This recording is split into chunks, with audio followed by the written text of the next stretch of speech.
So we all understand that it's very important for teams to win with the quarterback early in his rookie contract. That's what everybody says. And I think the premise of that conversation is true, because if you're trying to win with a quarterback in his rookie deal, that means that you have the funds and you have the salary cap to pay other people, which is what you should be doing, because you want to pay people to have a well-rounded team to go out there and win the Super Bowl.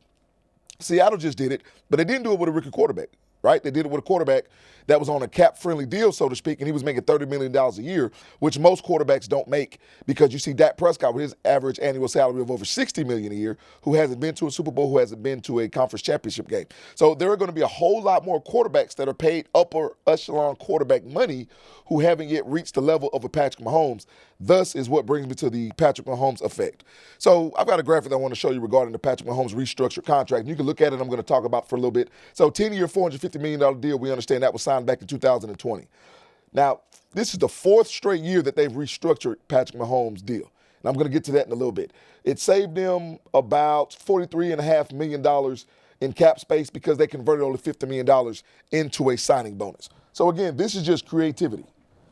This is something that the Chiefs front office has been doing, like I said, the past almost half decade with Patrick Mahomes. Now, why are you able to do this? Because when you have a team who's won a Super Bowl 3 times with this quarterback, who's been to the Super Bowl 5 or 6 times, who's been to 8 straight AFC championship games, who's dominated the way that they have, you always get a taste of success and you want to recreate it. Now, the Chiefs have had to recreate it in a multitude of different ways. I brought up the wide receivers earlier because I wanted to show you that when they let go of Tyreek Holmes, they were still winning back-to-back titles. And it's simply because it's not that Tyreek Hill wasn't a good player. Remember, they wanted to pay Tyreek Hill to stay with Patrick Mahomes and to stay in that offense. But what you see is the highest paid receivers don't typically lead to you winning a Super Bowl, because I don't think it's necessarily a need position. I know a lot of people say that quarterbacks have to have the requisite weapons. That's a true statement. But the requisite weapons don't always manifest themselves as quarterbacks. They can manifest themselves in an offensive line, right? Look at what the Patriots did, what they tried to do, even though the offensive line wasn't great in the playoffs. But look at what the Chicago Bears did. They went out and got an offensive line, Ben Johnson's first order of business. The Chiefs have tried to revamp their offensive line as well.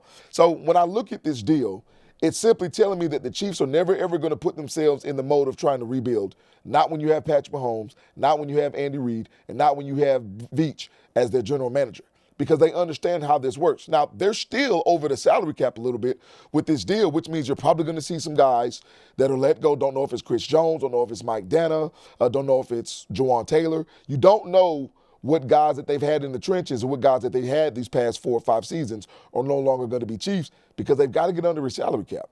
And I think they've drafted pretty well. I think defensively the Chiefs were able to flip the switch, were able to become a defensive-minded team with a top-flight quarterback.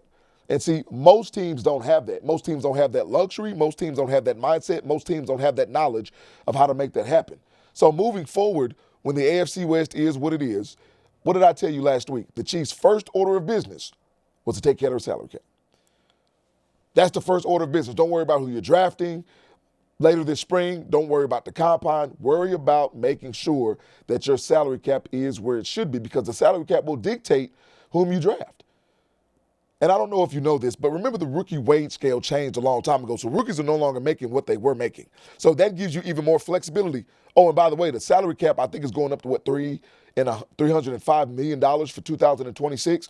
That just shows you that the NFL keeps making money. So with the increase of the salary cap, it doesn't mean that your acumen can stay the same. With the increase of the salary cap, you actually have to get better, because while you have the opportunity and the resources to pay more people, you have to make sure that you're paying the right people. So restructuring this deal for Patrick Mahomes simply means, in my estimation, he's a Chief forever. I don't see there's a way, and I'm not saying anybody's ever talked about this. I'm not saying anybody's ever uttered this word or uttered these phrases, which they shouldn't. But Patrick Mahomes is going to be a Chief, I think, for the duration of his NFL career. All right? So they're going to continue to restructure his deal. They're going to continue to backload it. Now, his contract and his salary will hit the salary cap hard in 2027, 28, 29, 30, and beyond, but that's okay. You're trying to win now. And I think because of the Mahomes effect of winning early in his rookie deal and then winning when he got his extension, teams don't usually do that. Teams either win with a rookie, which is rare, or they win with somebody's second contract, and the Chiefs have just done them both. That's why they have this flexibility. So now the Chiefs are trying to win year to year. So I don't think, and I don't dismiss the fact that you could see completely different iterations of the Chiefs in 1 to 2 year spans. The Chiefs could look like college football teams because they're going to understand with their cap space, we can restructure this quarterback friendly deal. We're going to make it quarterback friendly. We're going to go and draft. And if people are going to command a lot of money in their restricted and unrestricted opportunities in years 4 and 5, then we may have to let them walk. But everything is centered around Patrick Mahomes because he is the franchise quarterback for the Chiefs. He is the best quarterback in the NFL, and he is the individual that creates the Mahomes effect because the Chiefs were able to win early and able to win late in terms of his rookie deal and his second contract.